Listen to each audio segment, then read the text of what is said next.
Hello and welcome back to my channel. A few days ago, I posted a poll asking whether I should make a tutorial on how I create these realistic highway car crashes shorts. Though the poll didn't receive many votes, but I decided to make the tutorial anyway because I know many people have been wondering how I create these videos. In fact, I have seen a lot of comments saying, "Is this AI?"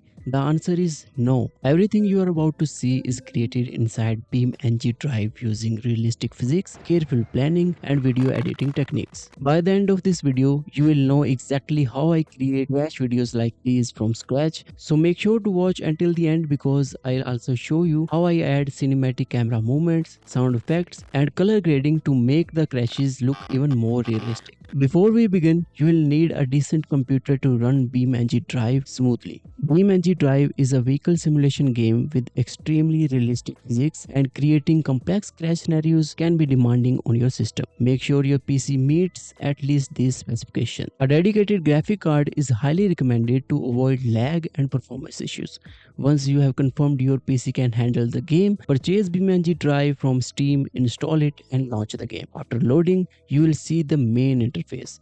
Now let's create a realistic highway car crash video. Step number 1. Choose a location.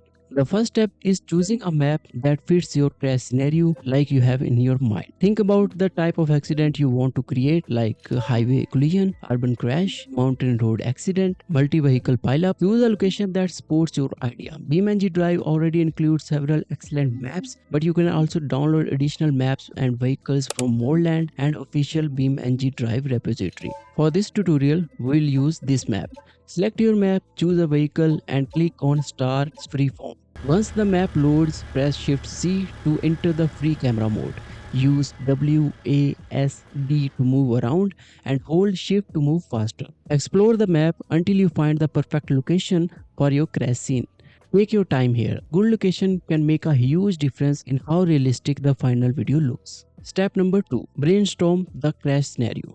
Now comes one of the most important part. Before placing vehicles, you need a clear idea of what will happen. Many beginners skip this step and simply crash vehicles randomly. That's why their videos often feel unrealistic. Instead, think about real life situations you have seen or experienced. You can also take inspiration from dashcam footage, news clip, or other creators, but always try to add your own creativity to it. For this tutorial, here's our scenario. A truck is driving in its lane. Behind it, a car and a motorcycle are attempting to overtake. Meanwhile, another car is approaching from the opposite direction. The first car successfully returns to its lane after overtaking. However, the motorcycle doesn't make it in time and collides with the oncoming vehicle. This creates a realistic chain of events that could actually happen in a real world. Remember, realistic crashes tell a story. That's why make viewers watch until the end. Step number 3. Set up the crash. Now that we have our location and scenario ready, let's place the vehicles. First, we'll spawn a truck. Press ESC, select the vehicles, select the truck, and click on Spawn New. Since we need a long vehicle, we'll also spawn a trailer.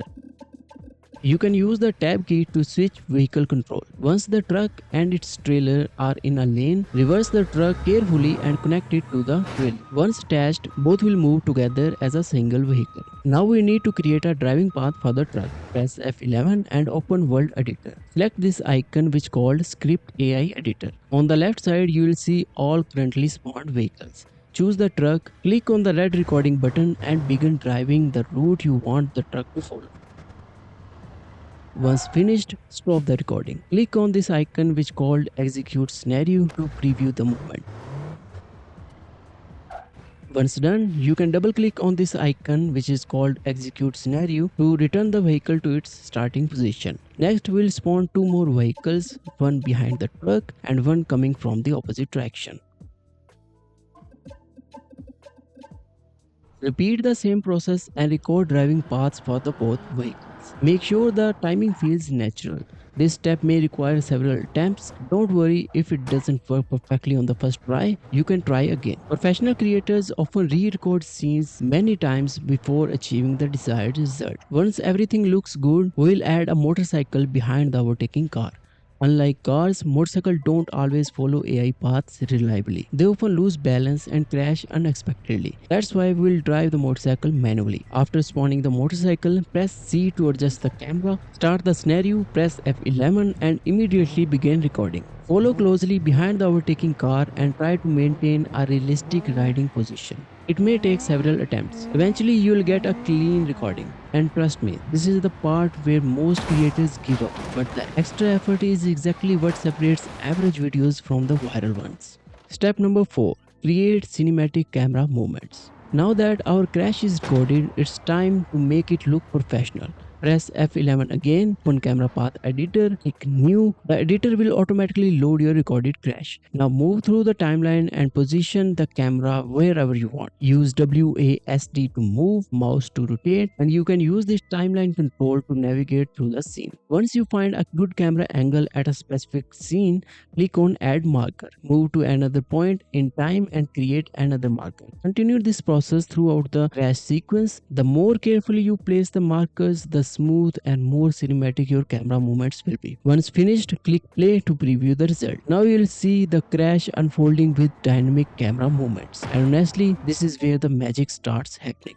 Step number 5. Export the video. Unfortunately, BeamNG.drive doesn't provide a simple one-click export feature, so we will use OBS Studio to record the final scene. Open OBS Studio, add a game capture source, resize and rotate the capture so it fits the vertical shots format. Enable audio capture if you want the game's sound included. Once everything is set up, click Start Recording, return to BeamNG.drive, play the camera path sequence.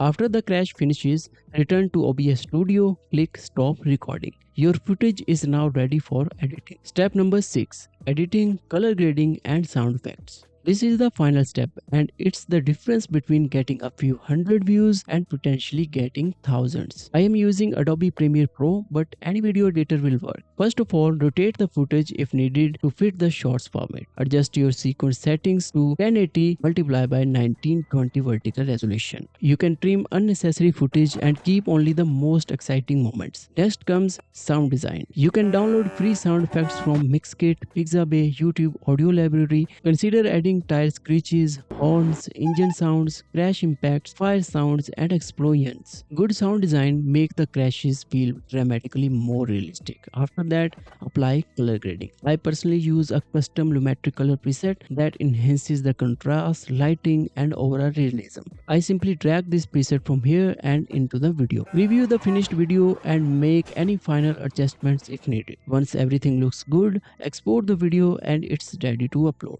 And that's exactly how I create realistic highway car crash videos in BeamNG.drive from start to finish. If this tutorial helped you, make sure to leave a like and subscribe because I may create more advanced tutorials covering multiple vehicle pileups, highway disasters, cinematic camera techniques, realistic sound design, and advanced BeamNG.drive editing tricks. Also, let me know in comment section what type of tutorial you would like to see next. Thank you so much for watching and I'll see you in the next video. Goodbye.